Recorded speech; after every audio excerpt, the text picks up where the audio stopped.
That's why we are fortunate to have Nathan Dean, senior policy analyst for Bloomberg Intelligence. He's down there in D.C. Hey, Nathan, we're going to get to the tariff stuff in a minute, but again, President Trump and Secretary of Defense Peter Hegseth, they're scheduled to deliver remarks at 11 a.m. East Coast time. Any sense down there in D.C. what the topic is going to be here?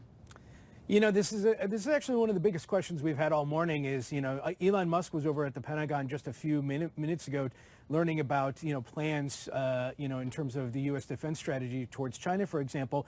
But, this also could be an announcement of an additional, strategic partnership with a private sector. This is just one of those things where, unfortunately, we just really don't know what's going to happen, and we're certainly going to be paying attention to it because a lot of the things that are happening over the Department of Defense are just incremental changes. And, in terms of impacted defense contractors, that's one of the bigger questions we have is, as DOGE makes its way through the Department of Defense, are there going to be large cuts? Are there going to be impacts to these defense contractors? And unfortunately, we just have to stay tuned. When you're getting all the headlines that come fast and furious, can we separate signal from noise? So what's the real policy in general from anything we get from the Trump administration that you can then put into actionable theses for companies versus just the noise, like executive orders about the Department of Education that, like, how do you possibly filter that through to the equity market, for example? Yeah. So, obviously we go back to the idea that there are three ways that things get done in Washington: it's regulation, legislation, and these executive orders.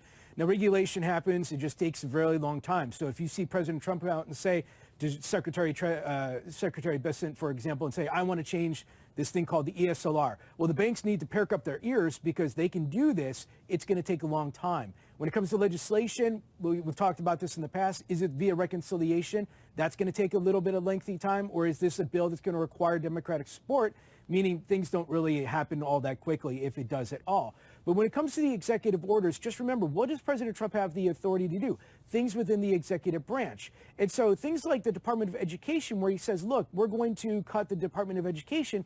For those of us in Bloomberg Intelligence, we don't really put all that much effort into that because the incremental impacts of those policies really don't drive down to the key sectors that we cover and that we assist our clients with. So we look at financials, TMT, healthcare, antitrust, tax, and then energy and so forth. But outside of that, you're looking a little bit more in terms of like nuanced companies in specific sectors. Hey, Nathan, it seems like this market's being held hostage a little bit by maybe April 2nd, which would be a date when presumably we'll get some more clarity on the scope and size and types of tariffs that President Trump is thinking about. But there's probably also a good chance that he'll just defer it again. What are you telling your clients? Yeah, so Liberation Day, as President Trump is calling April 2nd, there's two things to keep in mind. One is, what is the pattern that we're seeing with President Trump and these tariffs? You have a shotgun announcement. I'm going to put tariffs on. And then you have subsequently a negotiation where these tariffs are either walked back or there's, a different change. This can happen over hours, if not days. But incrementally, these tariffs are coming in. Non-USMCA goods are on tariffs. China has tariffs. So these tariffs are coming. But when it comes to April 2nd, the other thing to keep in mind is, are they going to go into fruition on April 2nd? Probably not. More likely than not, you're going to see another, kick the can, if you will. In 2 weeks, this is going to happen. Is it going to be specific sectors? Bloomberg News is reporting that's what they're discussing right now. President Trump has called out automakers, for example, significant automaker exposure there, especially to those in the European Union.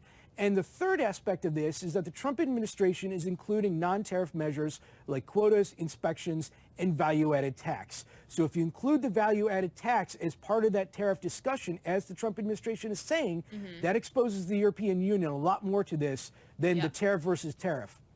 Just some breaking news. It looks like Bloomberg News has confirmed this, that the Boeing is said to win the U.S. next generation fighter jet contract. Remember, just moments ago, Boeing stock was moving higher, Lockheed Martin moving lower. President Trump will officially expected to announce who will get that contract. It looks like from our reporting that Boeing has won that U.S. next generation fighter jet contract.